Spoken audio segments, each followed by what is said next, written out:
Yo, what's going on? It's the G Funk coming at you again. And guess who's back? That's right, you guessed right. It's Floyd Mayweather making his long-awaited return to the ring. And he will be taking on Robert Guerrero May 5th from the MGM Grand. I'm sorry, not May 5th, May 4th. At the MGM Grand, Las Vegas, Nevada. And it's always an event when Floyd's fighting, and that's why we tune in and watch. Now, real quickly before I get into my breakdown of each fighter and my prediction, I was hit up from a few people asking me, what do I think about, Mayweather fighting Guerrero, who's, coming from lightweight. Now, I know him jumping over a weight class, kind of rubbed some people the wrong way. He could have fought some guys at 140 that could have given him problems or whatever. But, let's be honest. Nowadays, fighters are just looking for the big money fights, and of course, if you could land a fight with Mayweather, you probably hit, the biggest payday of your career, So, I'm not mad at him for that, but, I think he's earned this fight, in my opinion. He had 2 good wins at welterweight after like a 15-month layoff. He fought a guy in Ideen who a lot of people didn't want to fight for a very long time, and he also beat a guy in Andre Berto who just about everybody thought was going to beat Robert Guerrero. So to me, I think he's really proven himself at 147 pounds. He has some legit wins there, so I think it's a good fight, man. There are some people who've never even heard of Robert Guerrero until he was announced to fight Floyd. There's some people who have just seen him fight Andre Berto, and that's it. I really think that a lot of people are basing their opinion off of that fight with Berto, and from the comments that I've been reading on YouTube.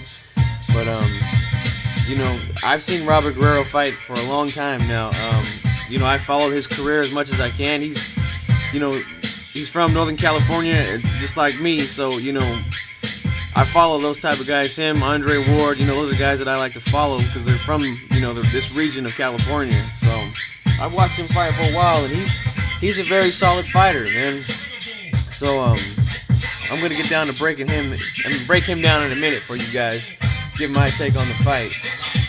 So, let's get into it here. Floyd Mayweather, tale of the tape, age 36, orthodox fighter, 5'8", 72-inch reach, got some long arms. Record, 43 wins, 0 losses, 26 by knockout. Very impressive record.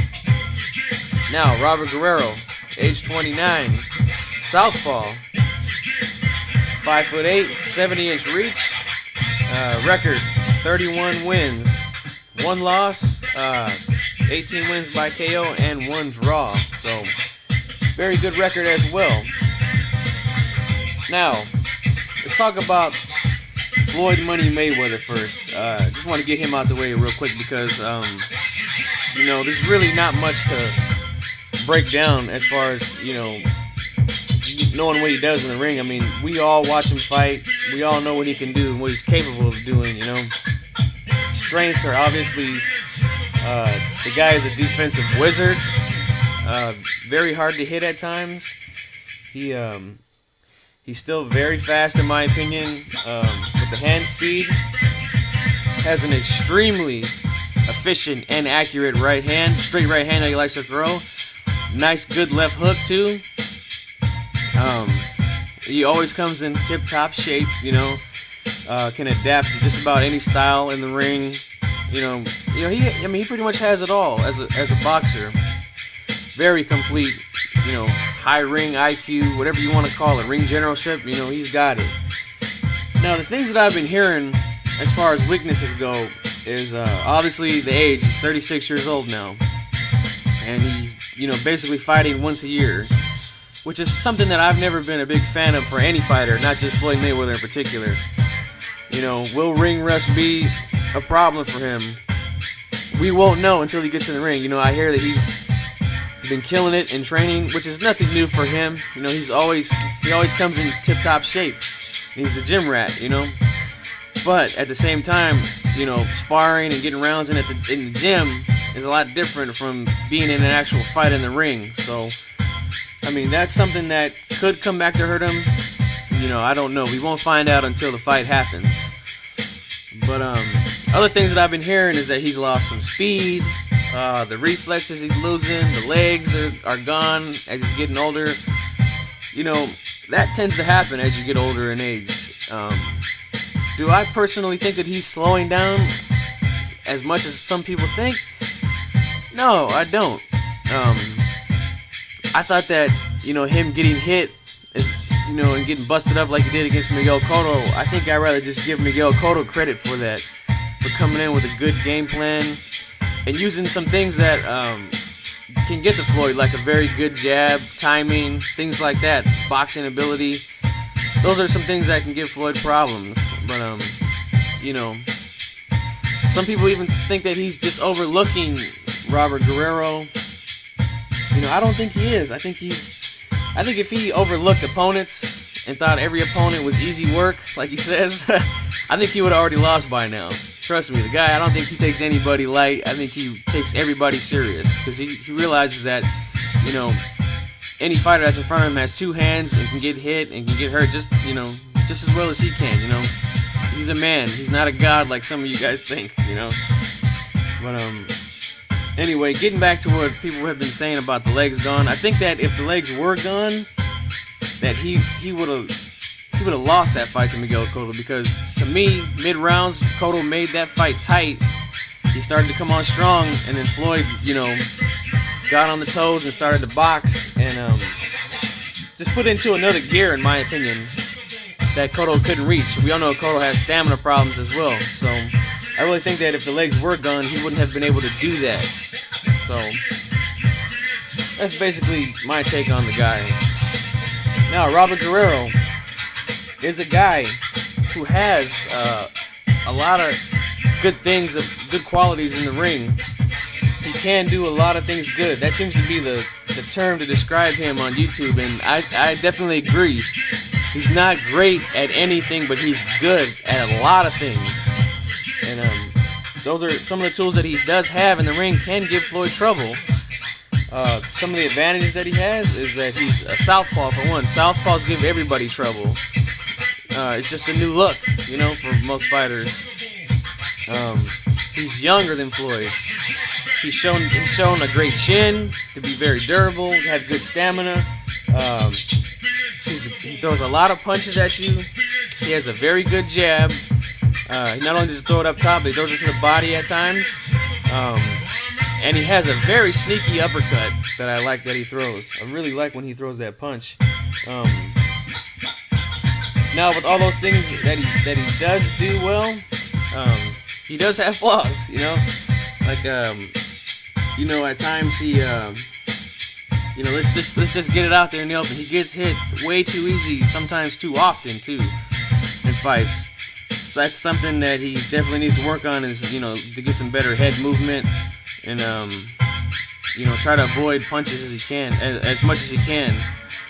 If he wants to try to make it a dogfight like he did against Andre Berto, let me tell you right now, that is not going to work against Floyd Mayweather. I do not think that will work. That style does not work.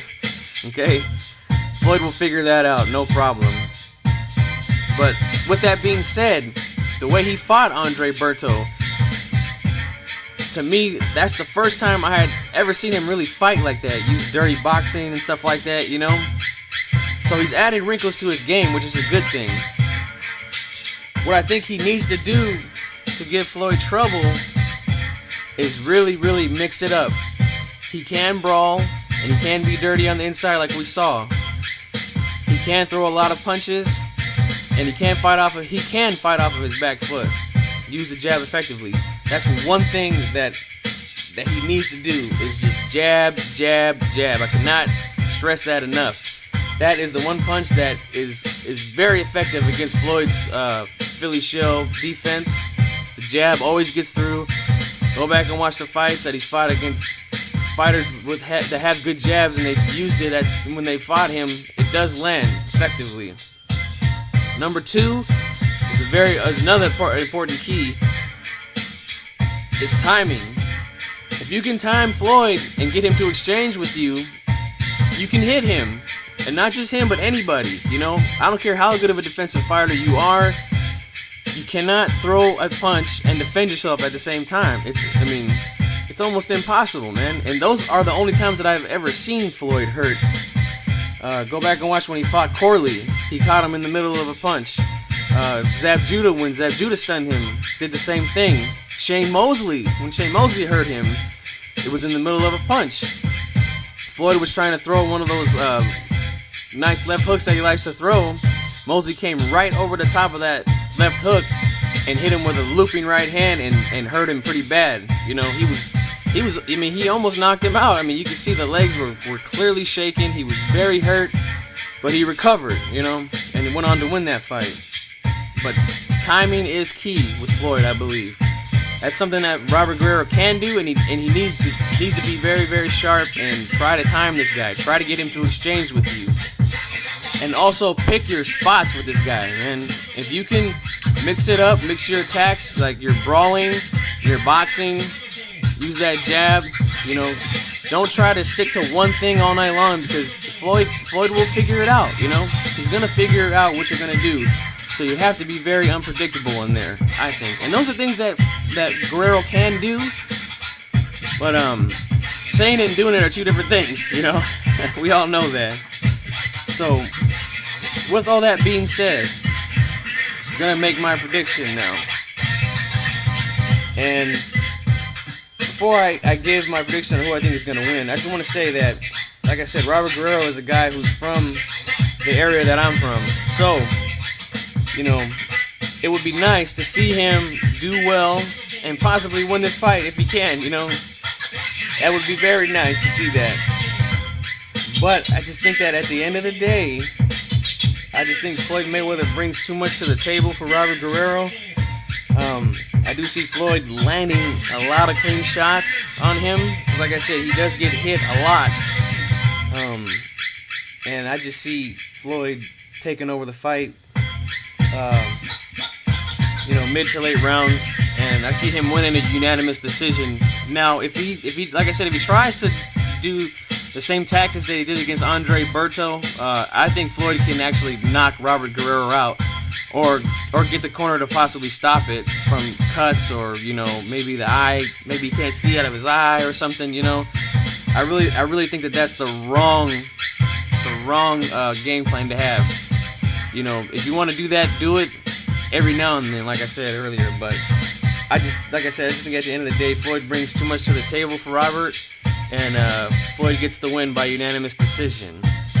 So that's my take on it right there. I'm going to take Floyd Money Mayweather by unanimous decision. I see a very good spirited effort by Robert Guerrero, though. And I would like to see him do good, you know. But that's my prediction right there. So let me know what you guys think. Leave your comments. If you like my videos enough, go ahead and subscribe. We can talk boxing. Let me know what you guys think, though. I really love talking boxing with you guys. Leave the comments. If you agree with me, if you disagree with me, it doesn't matter. Let me know what you think. But just break the fight down, okay? Don't just come here and get mad because I didn't pick, you know, Floyd to win in dominating fashion, or whatever you guys think, you know. Let me know how you think the fight's going to turn out. Break it down in the comments section. So that's it. This is G-Funk here, and let's just kick back and enjoy the fight, man. And I'll see you guys in the next video. I'm out.